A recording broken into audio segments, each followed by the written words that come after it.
Assalamualaikum. Hai anak-anakku semua. Perkenalkan, saya Bu Fitri. Saya akan mengajar bahasa Indonesia di kelas 7. Yuk, kita belajar bahasa Indonesia bersama. Anak-anak, pernahkah kalian melihat film Transformer?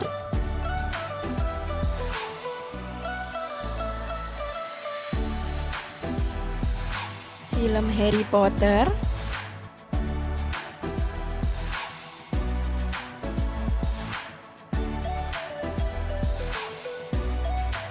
Atau kalian pernah membaca cerita Malin Kundang?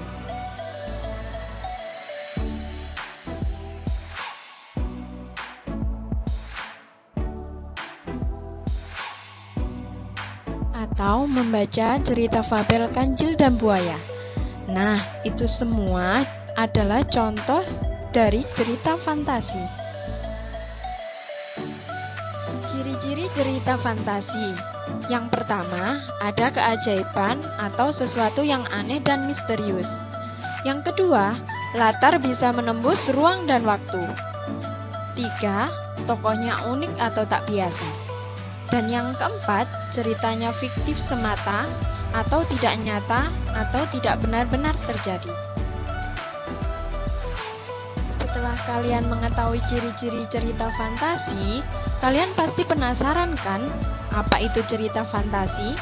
Nah, cerita fantasi adalah sebuah cerita fiksi yang diciptakan berdasarkan dunia imajinasi penulis.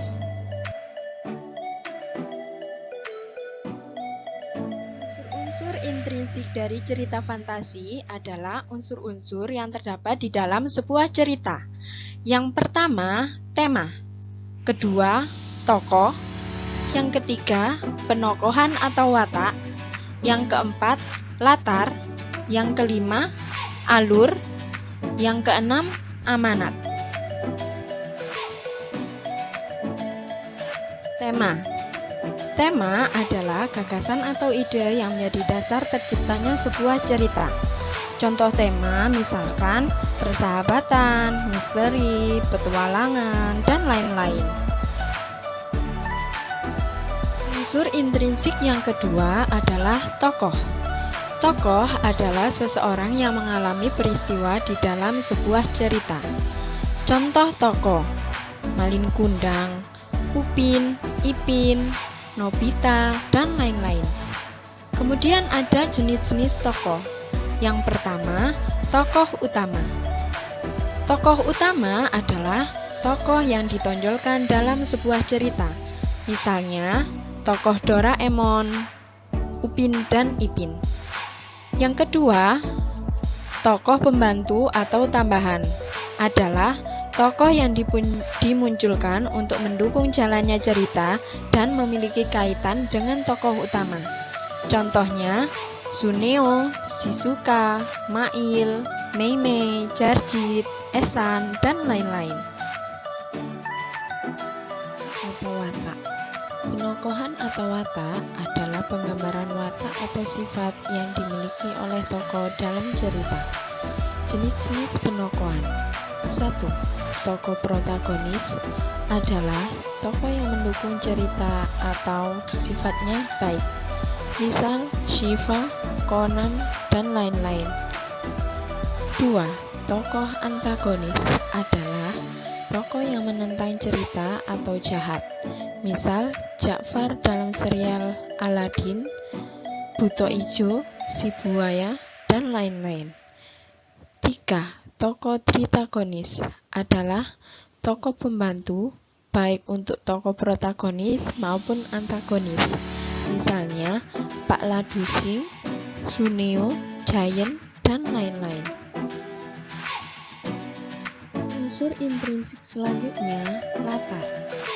Latar adalah keterangan mengenai ruang, waktu, serta suasana terjadinya peristiwa-peristiwa di dalam sebuah cerita.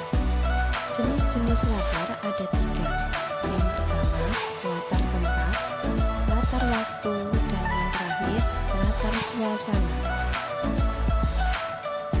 Selanjutnya ada alur.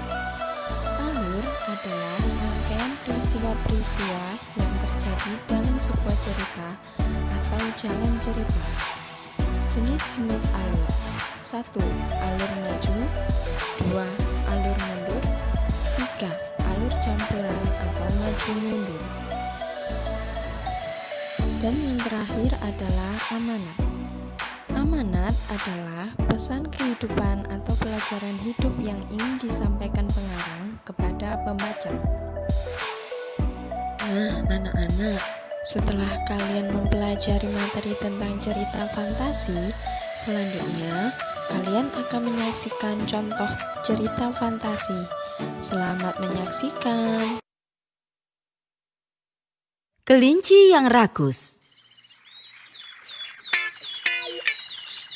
Pada suatu hari, ada seekor kelinci dan dia selalu lapar. Dia adalah kelinci yang rakus. Dia selalu saja makan banyak dan juga tidur lama. Selalu saja makan, dan makan. Makan sepanjang malam, makan sepanjang hari, tapi dia tidak pernah puas dengan apa yang dia makan. Suatu ketika, kelompok kelinci menyerbu ladang sayuran. Semua kelinci makan dengan cepat. Tapi, si kelinci rakus tidak berhenti makan.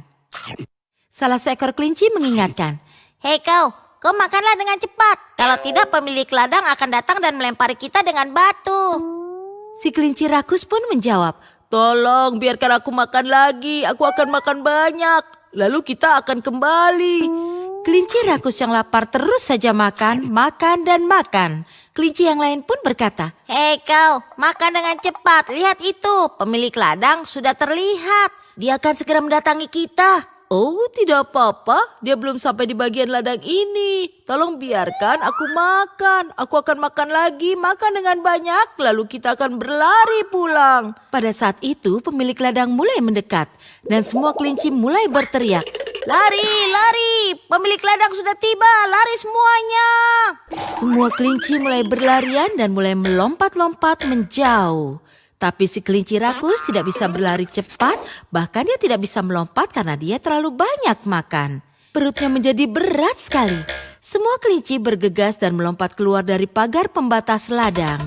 Tapi si kelinci rakus makan terlalu banyak, sehingga dia saat mencoba melompat terjatuh ke bawah pagar ladang. Di sana ada banyak batu yang tertancap pada tubuhnya. Dan pada saat itu juga pemilik ladang tiba dengan tongkat besar di tangannya. Dia mengayunkan tongkatnya kepada si kelinci rakus dan mengenainya dengan telak. Berlari sambil terpincang-pincang, kelinci rakus akhirnya berhasil mencapai rumahnya. Dia pun berpikir, "Oh, akhirnya aku selamat, syukurlah."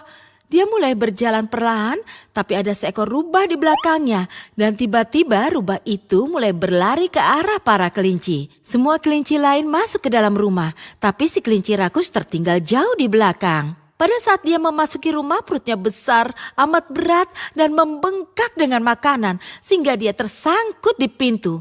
Semua kelinci menariknya dari dalam, dan rubah menggigit ekornya. Itu seperti sebuah tarik tambang. Dan si kelinci rakus mulai berteriak dan menangis, tapi rubah tidak melepasnya.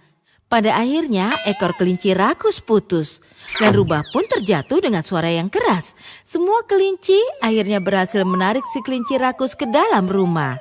Hari ini kebiasaan rakus si kelinci rakus akhirnya membuatnya berada dalam masalah. Nyawanya selamat tapi kehilangan